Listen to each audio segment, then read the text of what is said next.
Daripada tutup rumah ibadah selama PPKM, mendingan pemerintah tutup mulut Abdul Somad. Ditulis oleh Manuel di sewar.com. Halo, selamat menyaksikan informasi dari channel Tanda Seru.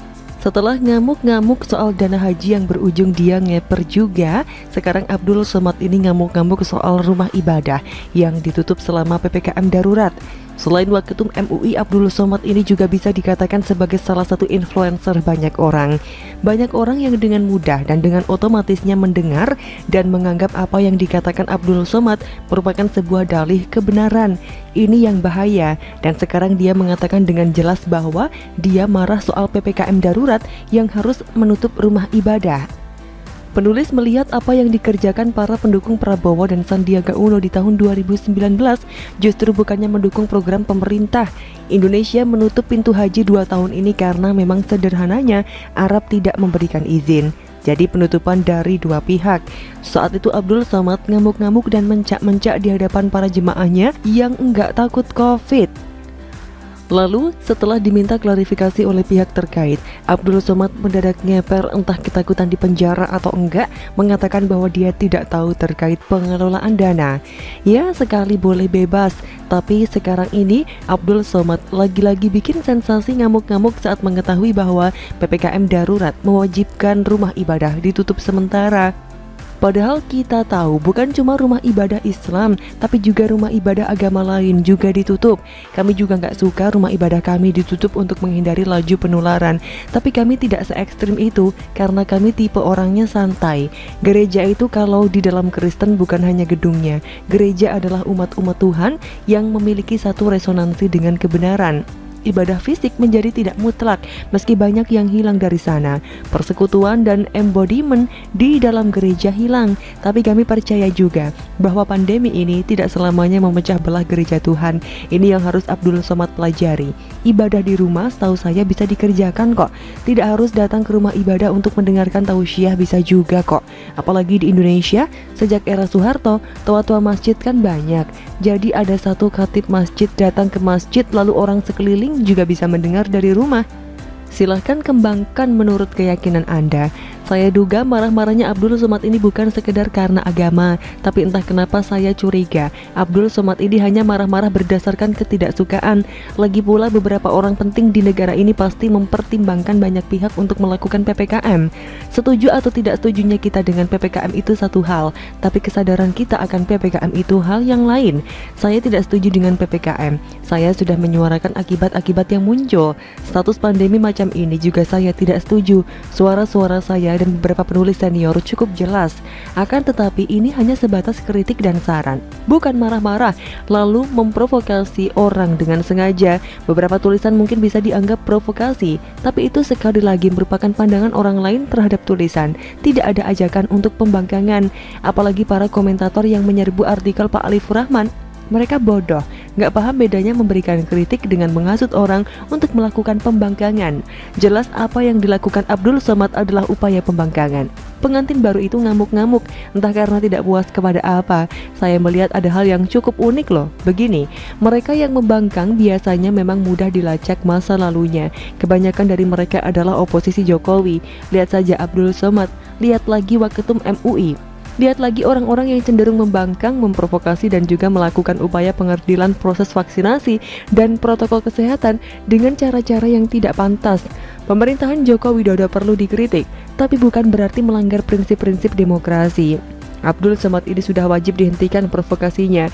Abdul Somad ini orang yang pintar mencari dukungan.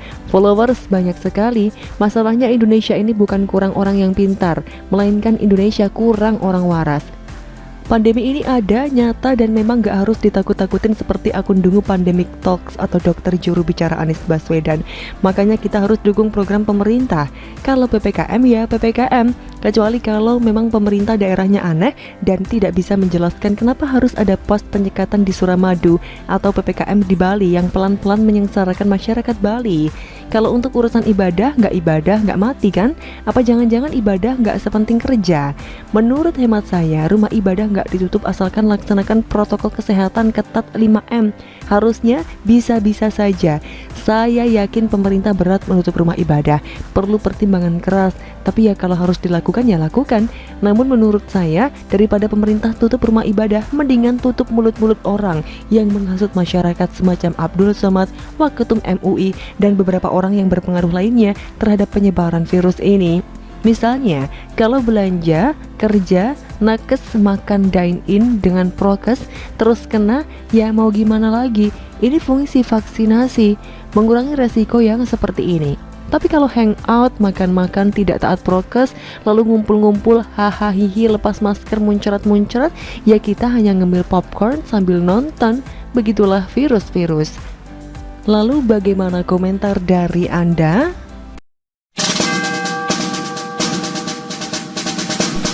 Anies panik, bom waktu KPK, pantas Demokrat PKS kian mesra, ditulis oleh Anto Cahaya di seword.com. Halo, selamat menyaksikan informasi dari Tanda Seru. Sebuah rumor yang beredar di tengah COVID-19 yang melonjak tinggi di negeri kita tercinta. Ada kabar meski samar akan tetapi bikin hati berdebar-debar. Disinyalir tersingkirnya Novel Baswedan dan orang-orang terdekatnya dari Komisi Pemberantasan Korupsi atau KPK membuat penyidik mulai pelototin APBD DKI Jakarta yang sudah dan sedang berjalan. Sasaran pertama terkait bansos COVID-19 dulu.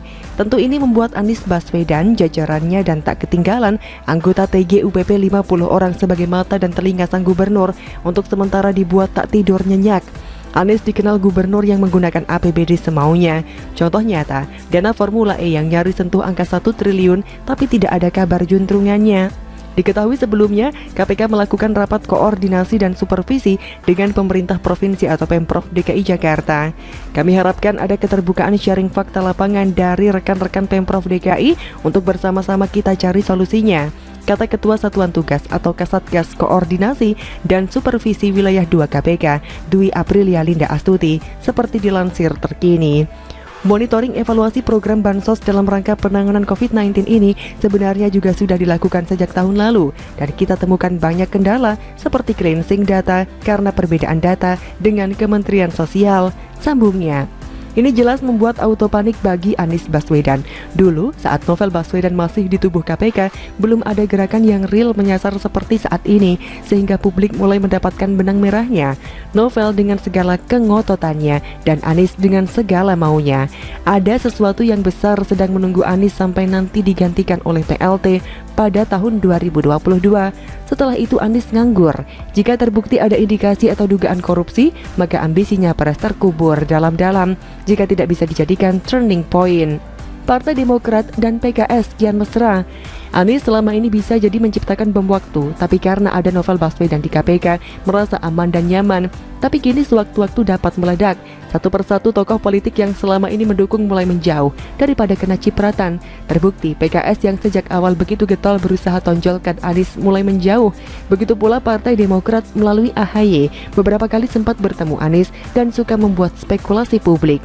Deputi Bapilu DPP Partai Demokrat Kamhar Lakumani saat dihubungi suara.com, dia menyatakan PKS dan Demokrat punya kesamaan bila berkoalisi.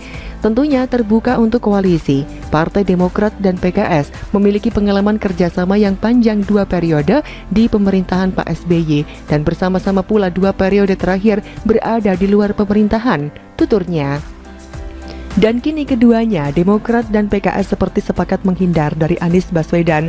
Pertanyaan besarnya, ada apa? Apakah Anies sudah menjadi kartu mati seiring pergerakan KPK yang mulai masif? Para elit politik sudah pasti memiliki para telik sandi yang mumpuni. Jika sudah ada kode A1 otomatis ke plan B, C, dan seterusnya. Dalam panggung politik tidak ada kawan dan lawan yang abadi, tapi yang ada kepentingan bersama. Akhirnya Partai Demokrat dan PKS mulai kasak-kusuk mengawinkan antara AHY dan Salim Segaf. Ini sudah jelas akan membuat Anies Baswedan gigit jari dan nangis Bombay sejadi-jadinya. Lagi dan lagi, jika skenario benar dan berjalan dengan baik, saya angkat 2 cangkir kopi untuk Jokowi. Karena Jokowilah kebenaran yang semula terlihat sulit akhirnya menemukan jalannya sendiri. Anies bisa jadi akan sibuk dengan masalahnya, sedang Partai Demokrat dan PKS yang semula masing-masing mau gandeng Anies justru kian lengket saja. Mengingat Partai Demokrat dan PKS sudah tertutup berkoalisi dengan PDIP, sebab jauh hari PDIP memberi pernyataan sikap tidak akan berkoalisi dengan mereka, dikarenakan ideologi dan visi misi yang berbeda. Bahkan kemungkinan besar Demokrat dan PKS juga kesulitan berkoalisi dengan Gerindra yang belakangan justru akrab dengan PDIP.